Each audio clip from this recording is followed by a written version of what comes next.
ஆண்டின் பொதுக்காலம் 17வது வாரம் திங்கட்கிழமை.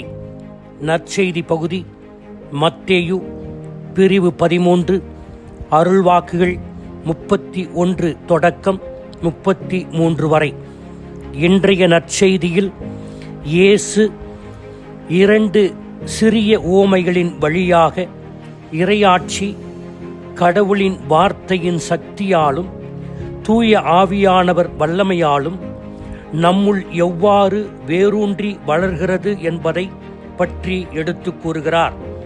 கடுகு விதை, மிகச்சிறிய விதை, மிகச்சிறிய தொடக்கம், பிரம்மாண்டமான முடிவு. எல்லா விதைகளிலும் சிறியது மிகப்பெரிய மரமாக வளர்ந்து வானத்து பறவைகளுக்கு புகலிடமாக மாறுகிறது. எளிமையானது எதுவுமே வலிமையானது.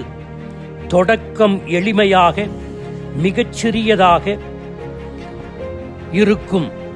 இந்த மிகச்சிறிய விதைகளில்தான் மிகப்பெரிய விருட்சம் மறைந்து கிடக்கிறது. தாவீதின் தொடக்கம் மிகச்சிறியது. தாவீது ஆடு மேய்ப்பவன், எளிமையானவன். 3 கூழாங்கற்களில் முடிசூடா மன்னனாகிய கோலியாத்தின் முடிவை ஆரவாரமில்லாமல் அறிவித்தவன் மிகப்பெரிய அரசனானான். அதேபோல மத்திய கிழக்கு ஆசிய பிரதேசத்தில் ஒரு குக்கிராமத்தில் உதித்த இயேசு என்கின்ற ஒரு மனிதர் இறை ஆட்சியை பற்றி போதித்தார். அந்த இயக்கத்தில் மீனவர்களும் வரித்தண்டுபவர்களும் சேர்ந்து கொண்டார்கள். தன்னுடைய உயிரையே இந்த இறையாட்சிக்காக இயேசு தாரை வார்த்தார். 1 12 மாறியது. 12 72, 72 பேதுரு போதனையால் 3000 மாறியது. இன்று அது ஆழம் விழுது போல வளர்ந்திருக்கிறது. எனவே ஒவ்வொரு தொடக்கமும் மிக சிறிய தொடக்கம்தான். நாம் நமது வாழ்வை இயேசுவுக்கு சரணாகதி ஆக்கும்போது இறைவனுடைய வார்த்தை நம்மில் வேரூன்றி நமது இதயத்தில் வாசம் செய்யும் தூய ஆவியானவரின் துணையால் நம் இதயத்தில் மாற்றத்தை ஏற்படுத்துகிறது.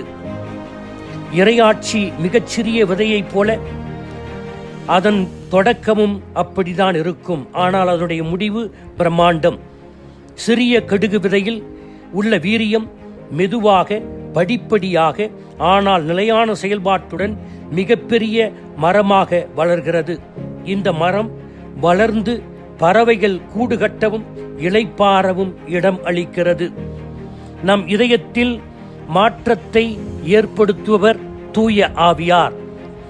நாம் உண்மையாகவே நம்முடைய வாழ்க்கையில் மனமாற்றத்தை ஏற்படுத்தினால், அதாவது புளிப்பு மாவை போல நாமும் நம்முடைய சாட்சிய வாழ்க்கை வழியாக செயல்பட்டால் பலர் இந்த திரு அவை என்கின்ற மரத்தை நோக்கி வந்து புகலிடம் தேடுவர். அதற்கு ஒரே ஒரு உத்தரவாதம், நம்முடைய உண்மையான சாட்சிய வாழ்க்கைதான். சாட்சிய வாழ்க்கை வாழுகின்ற போது அங்கே எல்லா மக்களும் அந்த திரு அவையினுடைய நிழலில் வந்து தஞ்சம் புகுவார்கள். 1990 எடுக்கப்பட்ட ஒரு ஆய்வு, தாயும் தந்தையும் ஆலயத்திற்கு செல்பவர்களானால் 72% அவருடைய பிள்ளைகள் கடவுளுக்கு பிரமாணிக்கமாக இருப்பார்கள்.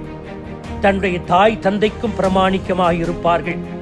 தந்தை மட்டும் ஆலயத்திற்கு சென்றால் 55% மட்டுமே தன்னுடைய பிள்ளைகள் கடவுளுக்கும் அடுத்தவருக்கும் பிரமாணிக்கமாயிருப்பார்கள். தாய் மட்டும் ஆலயத்திற்கு சென்றால் 15% பிள்ளைகள் பிரமாணிக்கமாக இருப்பார்கள். 2 பேருமே கோவிலுக்கு செல்லவில்லை என்றால் பிள்ளைகள் 6% மட்டுமே பிரமாணிக்கம் உள்ளவர்களாக வாழ்வார்கள். எனவே திரு அவை எடுக்கின்ற முயற்சி கத்தோலிக்க மறைக்கல்வி ஆகியவற்றை விட பெற்றோர்கள் மற்றும் பெரியவர்களின் முன்மாதிரி மிக முக்கியமானது என்பதை இந்த புள்ளி விவரமே நமக்கு அறிவுறுத்துகிறது.